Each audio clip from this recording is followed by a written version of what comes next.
দীঘায় সমুদ্র স্নানের সময় স্পিডবোটের আঘাতে গুরুতর আহত এক পর্যটক মহিলা। দীঘায় সমুদ্র স্নানের সময় স্পিডবোটের আঘাতে গুরুতর আহত এক মহিলা পর্যটক। বাংলা নববর্ষ উপলক্ষে দীঘা সমুদ্র সৈকতে পর্যটকের কার্যত ঢল নেমেছে। শনি রবিবার থেকেই পর্যটকেরা দীঘায় এসেছে। সপ্তাহের প্রথম দিন সোমবারও দীঘা সমুদ্র সৈকতে পর্যটকের ভিড় ছিল চোখে পড়ার মতো। আর পর্যটকের ভিড়ে বিপত্তি ঘটল দীঘা সমুদ্র সৈকতে। সমুদ্র স্নানের সময় গুরুতর আহত হলো এক মহিলা পর্যটক।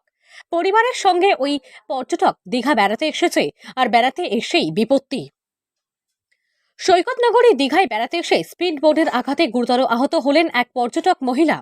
ঘটনাটি ঘটেছে সোমবার সকালে নিউ দীঘায়। ঘটনায় জানা যায়, গত রবিবার পরিবার নিয়ে দীঘায় বেড়াতে আসেন ইয়াসমিন খাতুন, বয়স 32 বছর। বাড়ি খাসখামার বাউরিয়া, তাজমহল লাইব্রেরি, জেলা হাওড়া এলাকার বাসিন্দা। এদিন নিউ দীঘায় স্নান করার সময় তার উপর দিয়ে স্পিডবোট চলে যায়।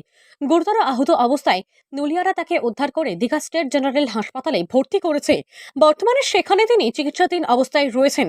এই ঘটনায় ব্যাপক শোরগোল পড়ে গিয়েছে সৈকত নগরী দীঘায়। বেড়াতে যাওয়ার জন্য বাঙালির কাছে শীত, গ্রীষ্ম, বর্ষা দীঘা বড় ভরসা। এই দীঘায় গ্রীষ্মের ছুটিতে নতুন আকর্ষণ ওয়াটার রাইডিং। দীঘায় গিয়ে বিভিন্ন ধরনের অ্যাডভেঞ্চার স্পোর্টসে মন দেন অনেকেই। এই গ্রীষ্মে ওয়াটার রাইডিং করতে ভিড় জমাচ্ছেন পর্যটকরা।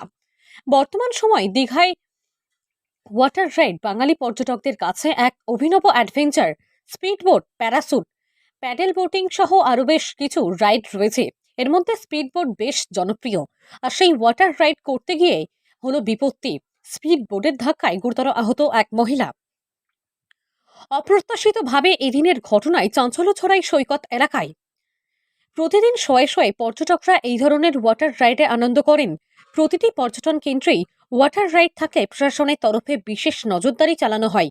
যাবতীয় নিয়ম মানা হচ্ছে কিনা বা পর্যটকদের সুরক্ষায় কোনো খামতি থাকছে কিনা সেই দিকে দেওয়া হয় বিশেষ নজর। প্রসঙ্গত, দীঘায় ওয়াটার রাইড সম্পর্কে বিভিন্ন অভিযোগ ওঠায় প্রশাসন করার নজরদারি চালাচ্ছে। তারপরও এদিন এই ঘটনা ঘটল। এদিনের এই ঘটনা নিরাপত্তা নিয়ে প্রশ্নচিহ্ন ছুড়ে দিল।